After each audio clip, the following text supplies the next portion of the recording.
League's CEO. Good morning to you. I thought you had a decent relationship with Elon Musk. We've had a number of conversations over the last several months where you've come on and been supportive. So what happened here?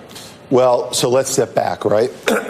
So I had a meeting last week with Linda Yaccarino, the new CEO of Twitter, right, at her request. And we had a very frank and productive conversation. I tweeted afterwards about that fact that we had a frank and productive conversation, as I've had with Elon Musk in the past. And then that triggered a number of white supremacists to organize this hashtag campaign, ban the ADL.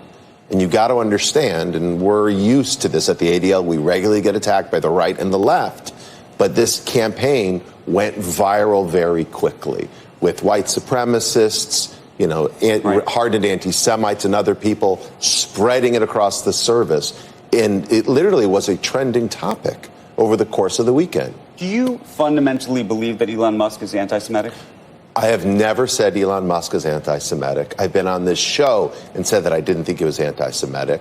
And I don't think Twitter as a platform is anti-Semitic. And as we've said here, hate speech is the price of free speech.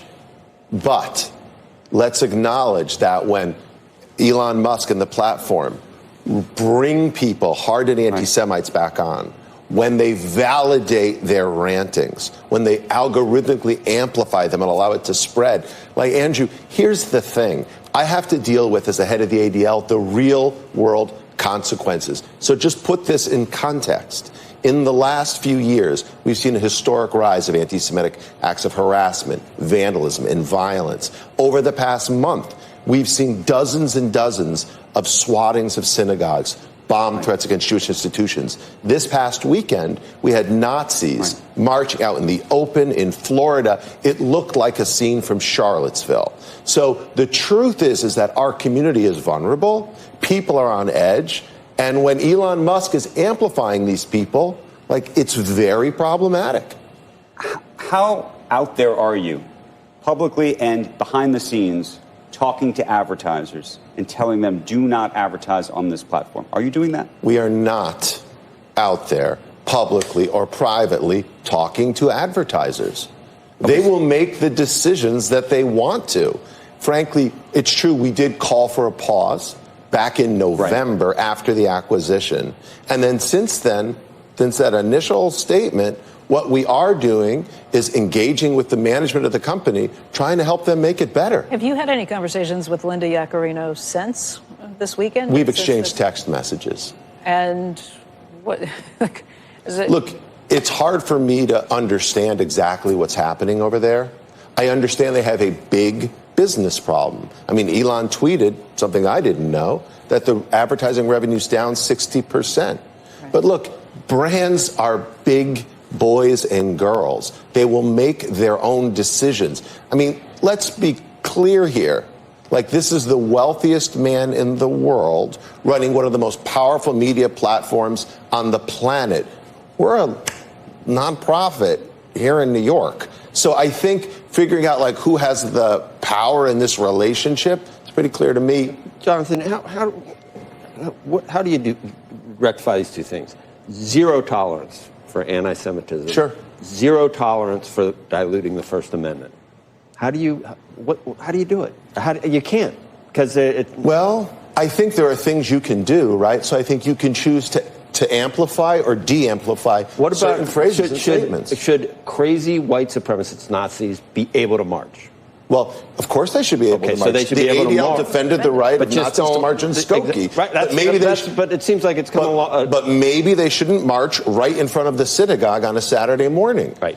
There are ways we can have free speech and open dialogue. By the way, free speech for everything unless it's costing the advertising revenue. Well, look, maybe Elon has his own view of free speech.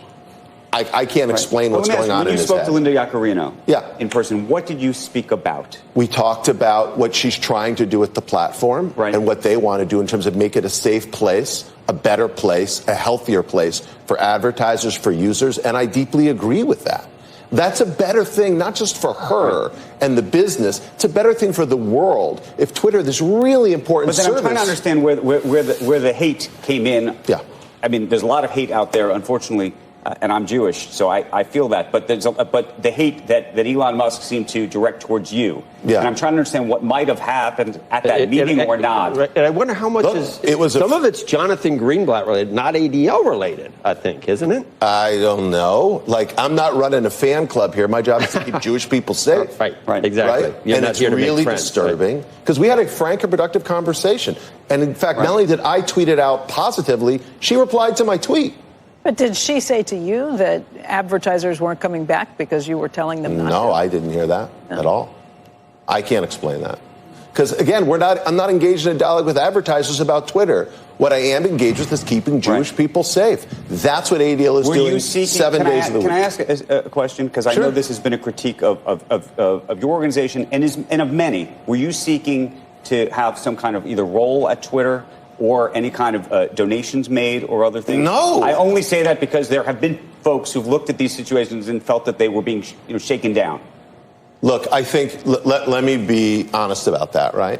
I think it is a sort of anti-Semitic trope to suggest when Jewish people express a degree of outrage over anti-Semitism, that somehow that's a shakedown because Jews are greedy. That sounds to me. I'm not saying you believe I'm not even that. trying to. I'm just saying that is the critique. Occasionally, you hear the critique among not-for-profits in certain cases that are involved in certain causes that talk to companies, and you hear it from leaders who say, "I feel like I hear that," but my view on all of this, we've talked about this before on this show. I don't believe in, and this is really to you, Joe. I don't believe in cancel culture. I believe in counsel culture. Right. So someone makes a mistake, you help them fix it. So what we've tried to do over the years with Twitter, with YouTube, with Facebook and all of its platforms, with Reddit, with Discord, I could go on and on, is to work with them to make those platforms I'm just trying better. to understand what led to this.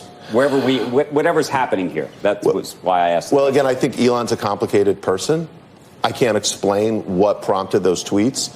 But what I can see is the spread of toxic anti-Semitism. And by the way, don't take my word for it. Just look at this hashtag campaign. Right. Look at what people are posting. See what they are saying. It's ugly, and at a time when Jewish people are vulnerable. We have the Jewish holidays of Rosh Hashanah in a few weeks. Right. People are on edge. I think we've got to keep them safe, and that means not amplifying and intensifying anti-Jewish hate. Jonathan, I want to thank you. Appreciate it. Thanks. Okay. Squawk Box, come right back after this.